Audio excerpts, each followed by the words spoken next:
자, 여러분 안녕하십니까? 강혁신 교수입니다. 자, 시민 아카데미 여러분들 수강을 잘 하시고 계시리라고 생각이 듭니다. 자, 이번 시간에는 저와 함께 특히 매우 중요한 부분이죠.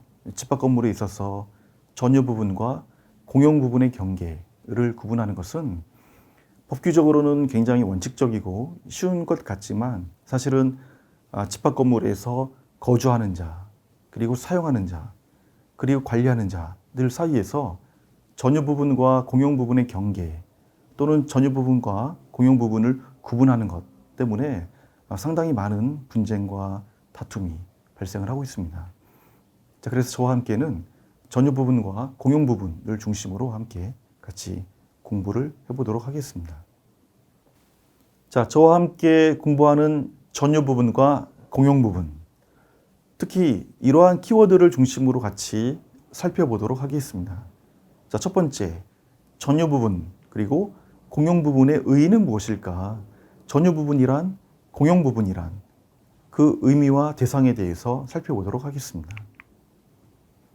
자, 가장 중요한 것, 우리가 전유 부분은 내가 관리를 하는 것이기 때문에 각각의 201호 또는 301호의 소유자 또는 사용자에게 일임되는 측면이 굉장히 크죠. 하지만 공용 부분은 우리 모두의 것이고 우리 모두가 비용을 내서 관리하는 것이기 때문에 특히 공용 부분의 관리 방법, 공용 부분의 대상을 정하는 것이 사실은 중요하고 또 쉽지 않습니다. 자, 두 번째 키워드, 공용 부분의 관리에 대해서 공부를 하도록 하겠습니다. 자, 세 번째 키워드는 또 매우 중요한 것인데요. 공용 부분의 변경입니다. 최근에는 공용 부분의 변경을 리모델링을 대신하는 방법으로서 사용하는 경우가 많습니다. 또는 종례적으로 공용 부분의 변경이라고 하는 것은 계단을 엘리베이터로 변경한다든지 또는 우리가 사용하는 집합 건물의 옥상에 새로운 시설물을 설치한다든지 뭐 이러한 행위는 특정인의 마음대로 할 수 있는 것이 아니죠. 우리의 구분 소유자의 일정한 정족률을 충족시켜야만이 가능한 것입니다. 최근에 입법적인 변화도 있었던 공용 부분의 변경에 관해서도 우리가 같이 중요하게 다뤄보도록 하겠습니다. 자, 첫 번째 질입니다. 전유 부분과 공용 부분의 구분에 관해서 여쭤보는 질의인데요. 한번 볼까요? 자, 아파트의 발코니는 전유 부분인가요? 자, 이 질문이죠. 굉장히 실무적으로 또는 아파트에서 거주하는 소유자 또는 사용자분들께서 굉장히 혼동이 발생하는 부분이 바로 이 부분입니다. 현재 우리 집합 건물 또는 아파트라고 불리우는 공동주택에서의 발코니는 원래는 이 외부로 돌출되어 있는 것이거나 또는 거실과 발코니가 차단되어 있는 것이 설계상이 되어 있지만 실제 사용 현황에 따라서 보면 확장한다든지 또는 발코니에 그렇죠? 유리창을 만들어서 내부 공간화한다든지 이미 발코니는 전유 부분화 되어 있다. 이렇게 설명을 드릴 수가 있습니다. 자, 그림을 보시면 발코니와 베란다의 차이가 이렇게 되어 있죠. 베란다는 정말로 건물의 외벽에 돌출되어 있는 것이고 발코니는 바로 여러분들이 혹시 아파트에 거주하고 계시면 확장형이다. 그러면 여러분들은 이미 발코니를 내부 공간화해서 사용을 하고 계시는 겁니다. 자, 종례적으로 발코니는 전유 부분인가 공용 부분인가에 관한 논란이 있습니다. 그러나 엄격히 말하면 아파트의 발코니는 공용 부분입니다. 공용 부분은 우리가 모두가 같이 관리하고 공용 부분에 관한 비용을 모두가 부담하는 것이 공용 부분이라고 말씀드릴 수가 있겠죠. 자, 그런데 실제 우리가 알고 있는 엘리베이터 또는 계단실, 복도실과 같은 공용 부분입니다만 이미 201호에 살고 있는 소유자의 사용자는 내 것처럼 사용을 하고 있는 부분이 바로 아파트의 발코니입니다. 따라서 현재의 실무의 태도는 이렇습니다. 법규적으로는 아파트의 발코니는 공용 부분으로 취급됩니다. 단지 이 공용 부분에 이른바 전용 사용권을 부여해서 공용 부분이지만 201호의 구분 소유자가 203호, 301호의 구분 소유자와는 차단시키는 사용 방법으로 이용하는 것. 이렇게 발코니를 이해하시면 될 것 같습니다. 자, 두 번째 질문이네요. 계량기는 전유 부분인가요? 최근에 난방비의 부과 그리고 관리비의 부과로 인해서 굉장히 사회적으로 문제가 되고 있는 부분이 바로 이 계량기로 인해서 발생을 하고 있죠.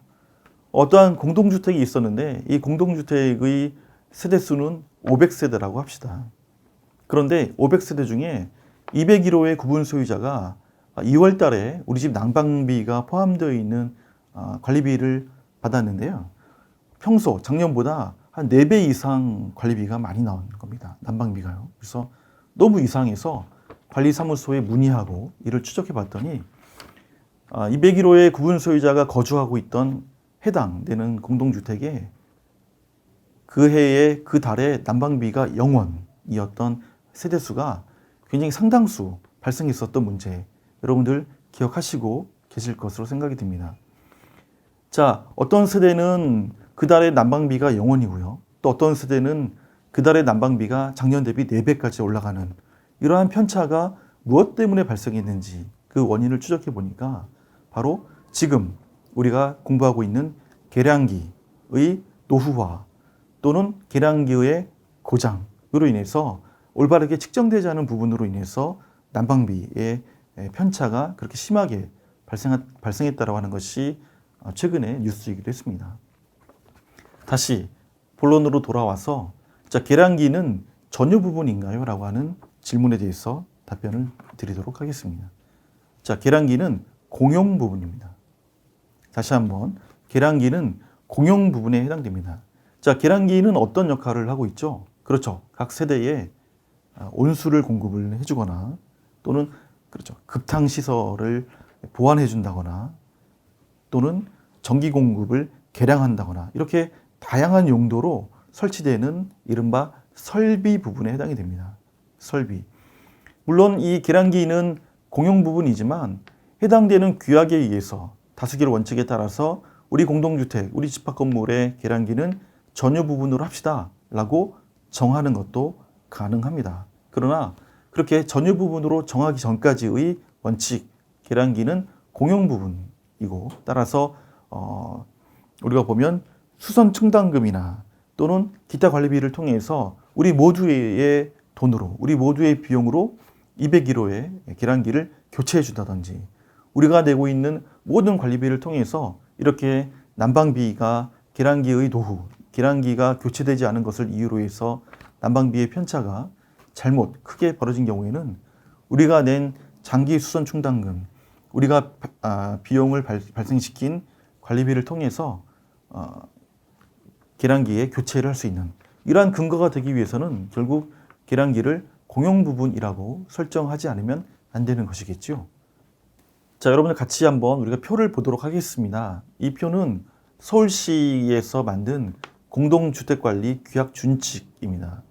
여기 별표의 인데요. 여기서 전용 부분의 범위를 규정을 하고 있으면서 특히 여러분들 같이 저도 보고 있습니다만 4번 세대별 전기, 수도, 가스, 급탕 그리고 난방의 배관, 배선, 계량기 등 이 부분에 대한 전유 부분과 공용 부분의 구분을 어떻게 하는지를 서울시가 공동주택관리 규약 준칙을 통해서 밝히고 있습니다. 자, 계량기까지는 어떻게? 공용 부분으로 한다라고 쓰여 있죠. 네, 계량기까지는 공용 부분으로 하고 그 후에 201호로 들어가는 배관, 201호로 들어가는 배선은 전용 부분으로 한다라고 하는 것. 정확하게 규약 준칙을 통해서도 명시가 되어 있습니다. 자, 세 번째는 일부 공용 부분에 관한 내용입니다. 질문의 내용을 좀 구체적으로 확인하겠습니다. 각 층의 복토의 사용은 각 층 구분 소유자들이 정할 수 있나요? 라고 하는 질문입니다. 특히 이렇게 질의가 발생하는 부분은 이른바 아파트라고 하는 공동주택에서는 이런 질의가 거의 없고요. 상업용 건물 또는 복합용도형 건물의 두 종류의 집합 건물에서 각 층의 구분 소유자들이 본인들의 형편에 맞게, 본인들의 사정에 맞게 다른 층의 구분 소유자들과 구별해서 본인들의 정한 용도로 공용 부분으로 사용하고 싶다라고 하는 것이거든요. 자, 이러한 부분을 우리가 일부 공용 부분이라고 합니다. 2층, 3층, 4층, 5층 각각 이 상업용 건물에는 복도가 있죠. 이 복도는 전체적으로 전체의 공용 부분이다라고 말씀드릴 수가 있습니다. 따라서 층의 구분 없이 이 각 층에 존재하는 복도는 우리 모두가 관리하는 공용 부분에 해당이 되는 것입니다.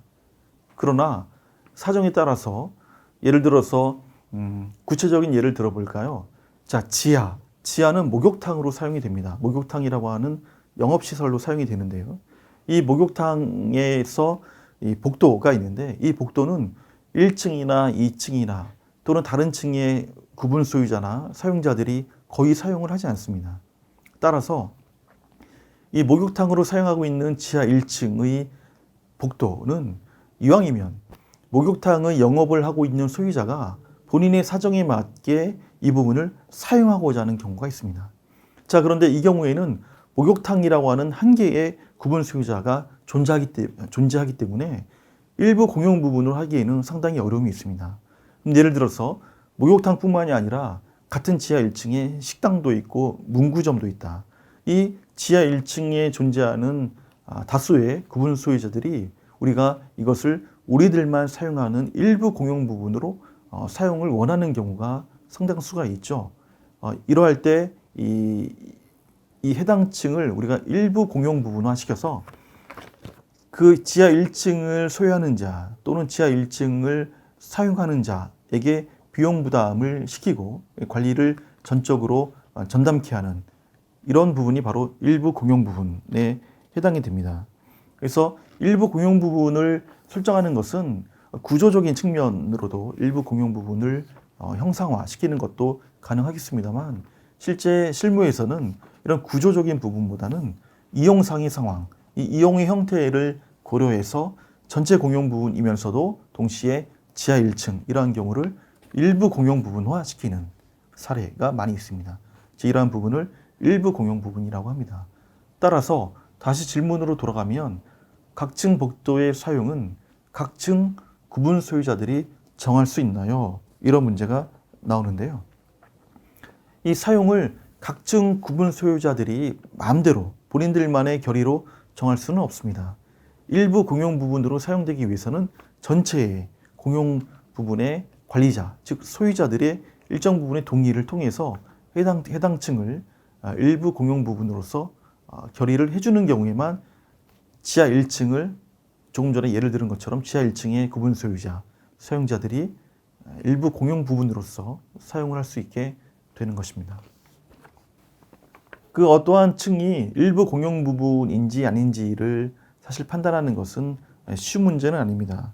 따라서 사용의 정함에 따라서 사후적으로 일부 공용 부분을 하고 싶은 자 또는 일부 공용 부분으로 하고 싶지 않은 자, 전체 구분 소유자들 간의 갈등이 발생을 할 수밖에 없겠죠.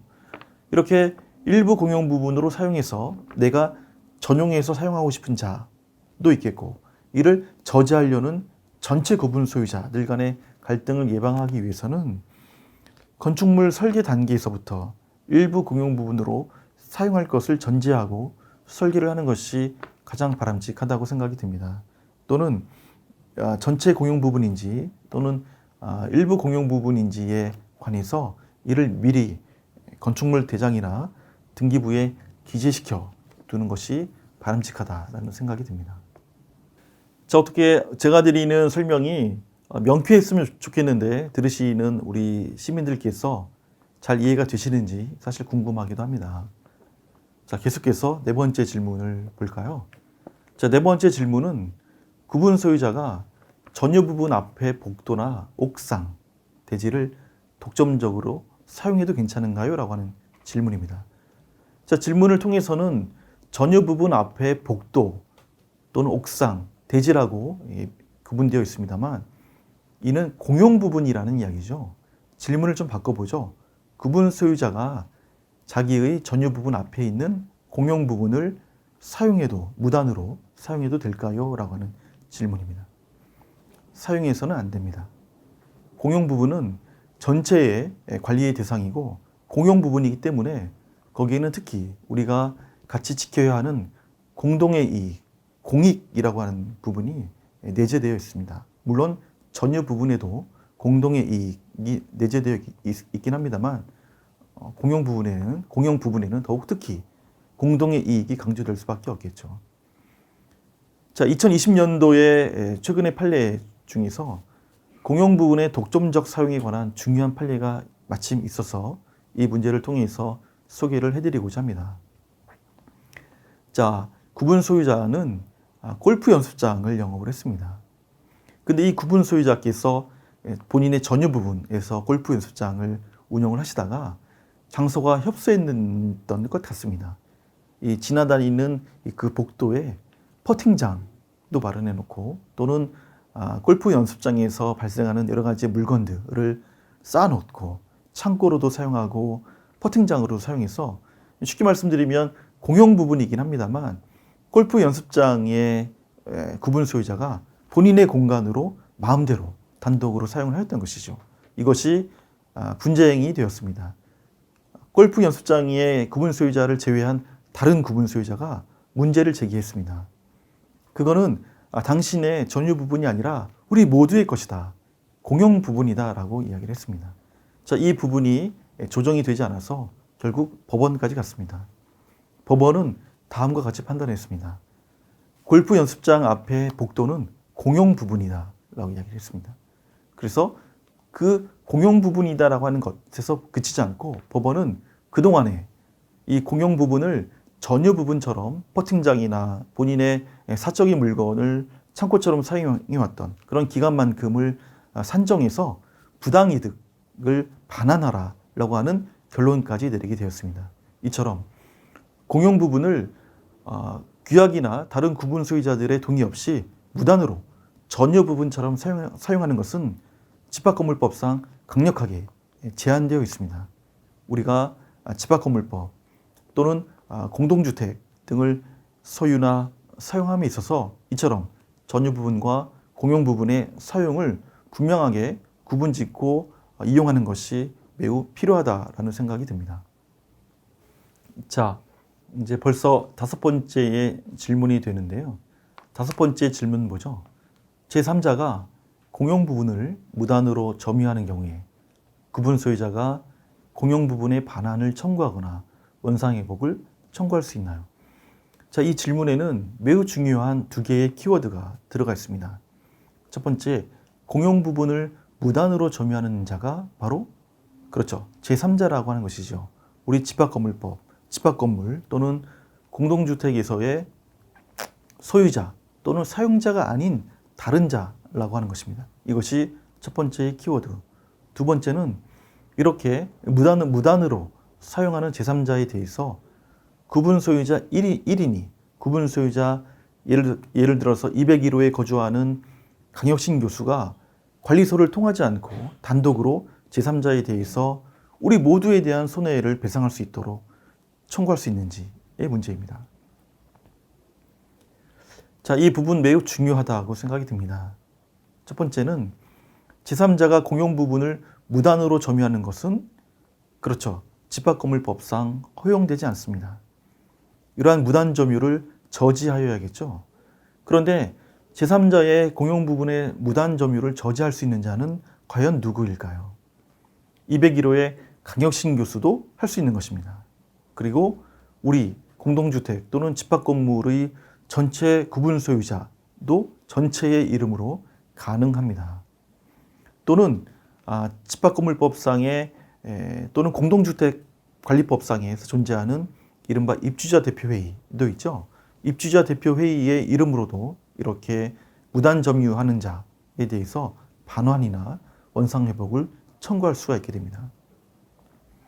자, 먼저 201호의 구분 소유자인 강혁신 교수가 단독으로 청구를 할 수 있도록 하는 법적 근거는 제가 공유자의 신분을 가지고 있기 때문입니다.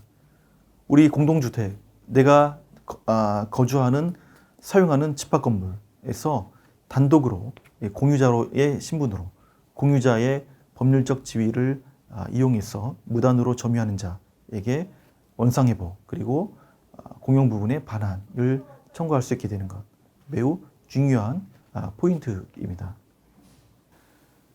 자, 여섯 번째 질문을 볼까요? 주차장 수입으로 관리비를 감경해 줄 수 있나요? 라고 하는 질문입니다. 자, 주차장이 전유 부분인지 공용 부분인지를 먼저 구분을 해야겠죠. 주차장은 대부분 아마 거의 다 그럴 건데 주차장은 공용 부분에 해당이 됩니다. 자, 수입. 이 수입은 즉 공용 부분으로부터 발생을 한 수입이겠죠, 당연히. 주차장은 공용 부분이니까요. 따라서 이 공용 부분을 통해서 발생한 수입은 모두의 이익으로 귀속되어야 되는 것이 맞습니다.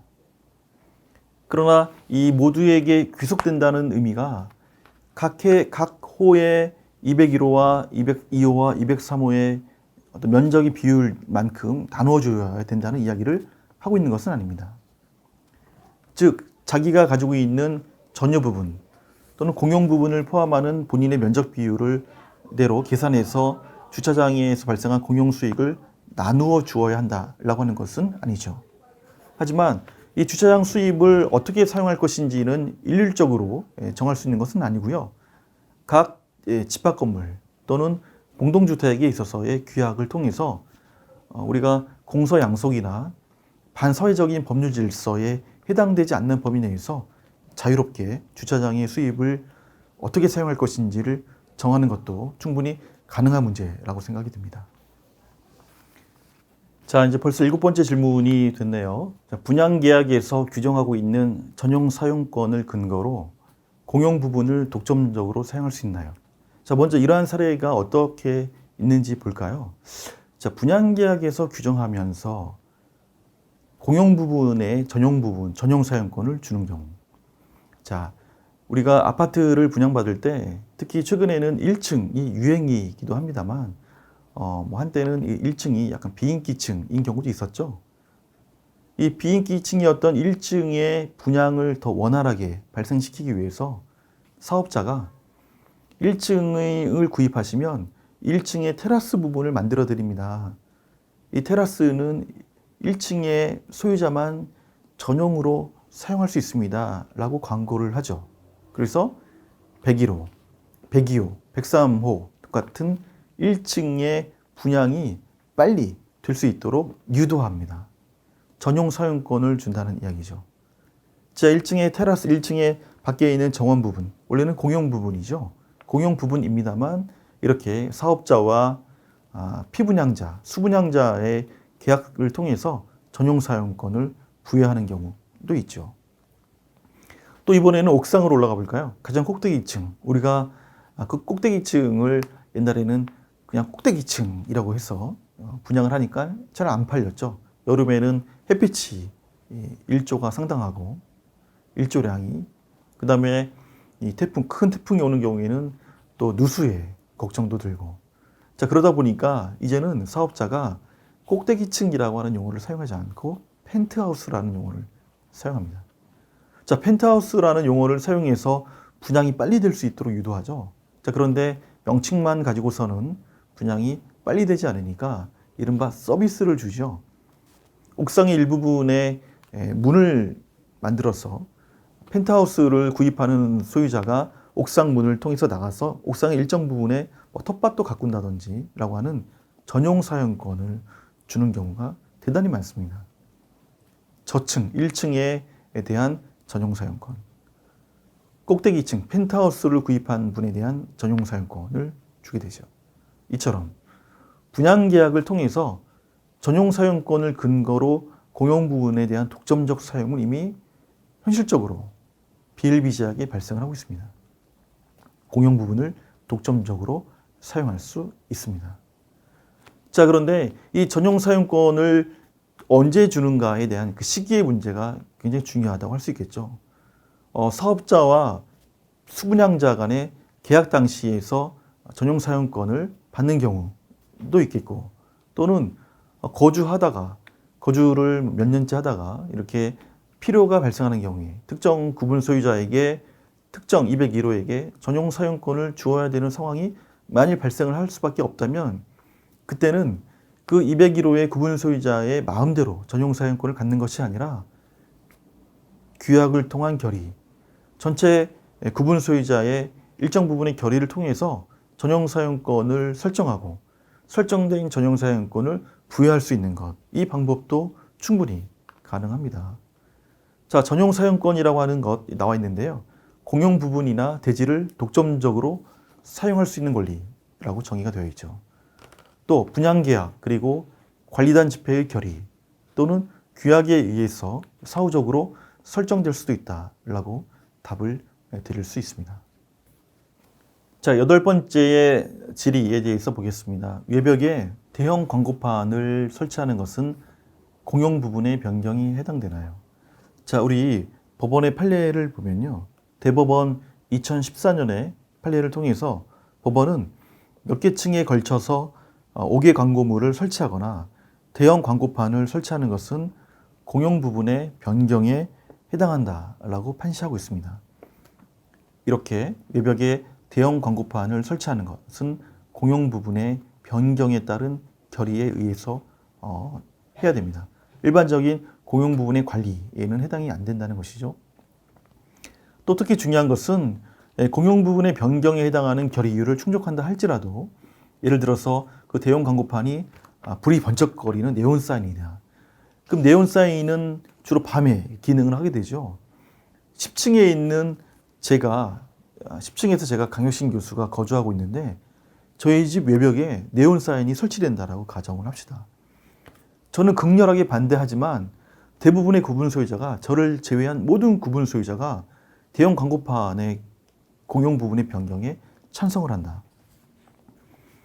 자, 이런 경우에는 결의율을 완성하기 때문에 공용 부분의 변경에 따라서 네온사인을 저희 집 앞에 외벽에 설치할 수가 있는 것처럼 생각이 듭니다만 집합건물법은 이러할 때 특정의 구분 소유자에게 특별한 영향이 끼치는 경우에는 반드시 그 해당되는 특별한 영향을 받는 구분 소유자에게 승낙을 받아야 한다라고 하는 것을 전제로 하고 있습니다.